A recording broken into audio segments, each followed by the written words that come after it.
Today I will be talking about the skeletal system from anatomy and physiology, and I will go over the main bones. First we have fontanelles. The fontanelles are the mesenchyme-filled spaces between cranial bones present at birth. They close up beginning at 6 months of age through 2 years. It depends on the fontanelle. We have the parietal bone, which is the largest bone here, which is the pink area. Then we have the future squamous suture,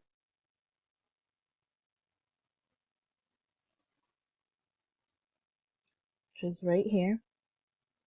We have the posterior fontanelle, future lambdoid suture, the posterior lateral fontanelle, occipital bone, which is right underneath here, the orange area. We have the temporal bone, which is where the ear is located. Then we have the sphenoid bone, which is this green area right here.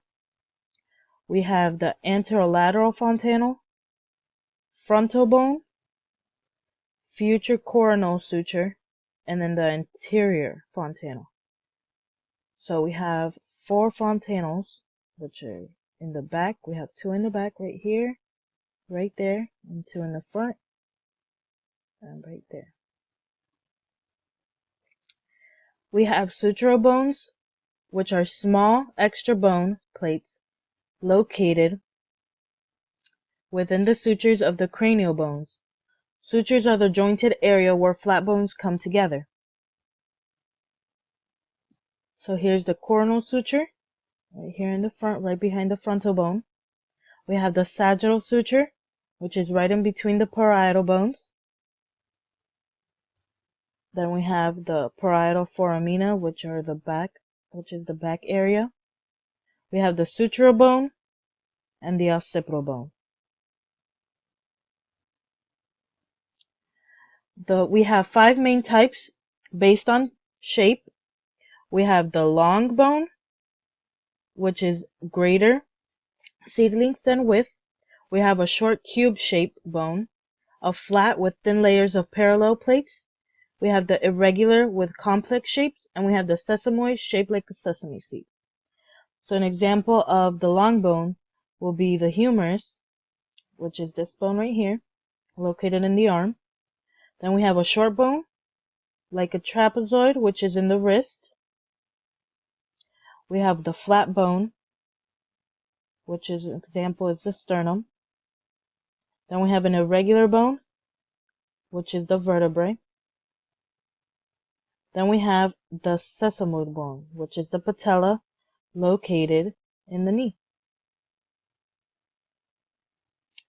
The main skeletal bones are the cranium, mandible, which is the jaw area, the clavicle, scapula, humerus, which is the beginning of the arm, the radius, and the ulna, which is larger than the radius. Then we have the sternum, the ribs, the ilium, sacrum, right here in the middle.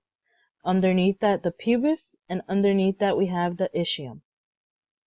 Then parts of the hand, we have the carpals, metacarpals, and the phalanges, which make up the fingers. Beginning of the leg, we have the femur. Then we have the patella right here in the knee. The tibia, which is larger than the fibula.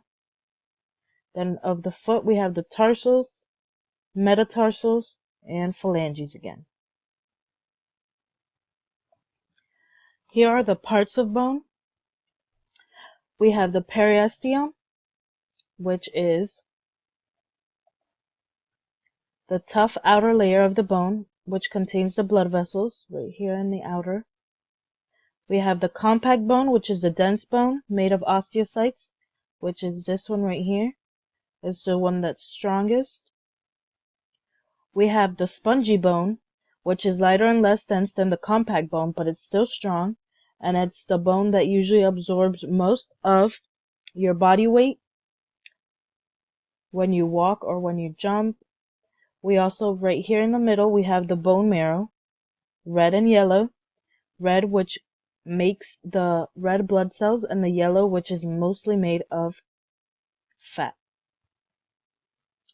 So that is the parts of the bone, and we also went through the skeletal body and the cranial, and that is it.